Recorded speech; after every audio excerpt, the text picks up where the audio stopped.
In 1990, Universal Studios bought the rights to put Iron Man on the big screen, but by 1996, 20th Century Fox bought the rights from Universal to yet again try to put him on the big screen. While Fox had the rights, Nicolas Cage and Tom Cruise expressed wanting to play Iron Man, which fell through, of course. What else fell through? Every single studio's attempt to make an Iron Man film, because no studio knew what to do with obscure characters. So in 2004, the rights ended up falling back to Marvel. But then it even took them 2 more years to even get it started on pre-production. So with all this bad luck, you would think this is probably going to be one of the worst movies to exist. How could it not? It went through 3 major studios in 14 years, every director turning it down and every screenwriter refusing to write on it. But in this video, we will be discussing how a broken man and a bankrupt company took a chance they had and turned it into a billion-dollar franchise.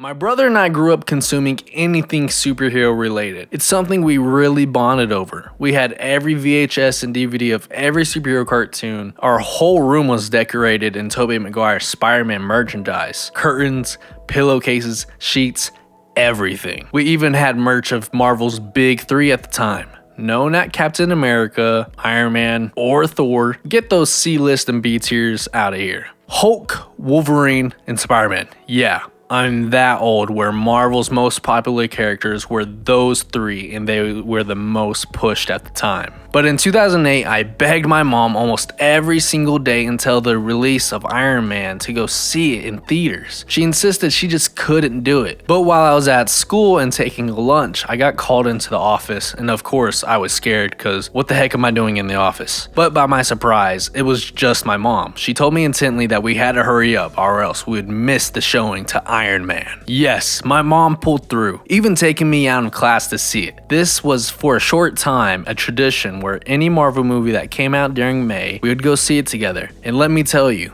this movie made a huge impact. Even when I was young, I could tell how great it was. This, of course, is Robert Downey Jr.'s comeback performance after a long pass of trying to stay sober. I always talk about perfect casting, and casting Robert as Iron Man is perfect. They're really the same person, both struggling to stay sober, finding something that releases them from their addiction and makes them a better person. He is Iron Man down to the core. I don't think anyone else could have ever played Iron Man the way he has. He brought Iron Man to life and gave a second wind to the character. I truly don't think Iron Man would be this popular of a character without him. Neither would Marvel be this big. Another great performance is also Jeff Bridges. He's just perfection. He knows how to play someone who is two-timing. He comes off as friendly, but just a little too much. You can tell it's fake if you're actually paying attention. He acts like he cares, but in reality, all he cares about is himself, and he will use you to get what he wants.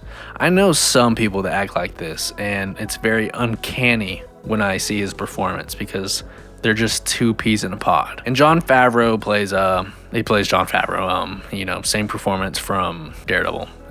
Good for him. While of course no one expect Iron Man, a superhero movie, to be practical, they still did a lot of practical effects, especially for the costume, and just enhanced it with CGI. Remember when CGI was used to enhance and not completely replace? The effects overall are good, but it's not completely relying on the effects. So there's a happy medium with it, and they look good. Love the OG Iron Man suit, and I don't think any other Iron Man suit in the Marvel Universe has ever topped it. We can fight on that. Come on. The writing is good. The writing is really good. And they had to have the perfect script for this movie until you actually look up that the script changed every single day. So a lot of the dialogue was actually just ad-libbed. That iconic scene where Tony looks over into the crowd and says, "I am Iron Man." Yeah, that was just a riff. Robert Downey Jr. just said, hey, I'm gonna say it, and they used it. Some movies suffer from script changes constantly, but with great actors like this cast, it made the movie better by just letting them act as the character, as they do know better than anyone else because they are the character. Overall, this movie's pretty close to perfection, down to the last minute detail, and will go down as one of the most influential movies ever made. For better or for worse, it did kick off the superhero movie era, which had a good run for 14 years, but looks like it's kind of going down. But, Deadpool might be able to save it, who knows? I'm really hoping. Well, that's the video. If you liked it, go ahead and give a like and subscribe for more. I'm Comics from AVT, and I'm out. Peace.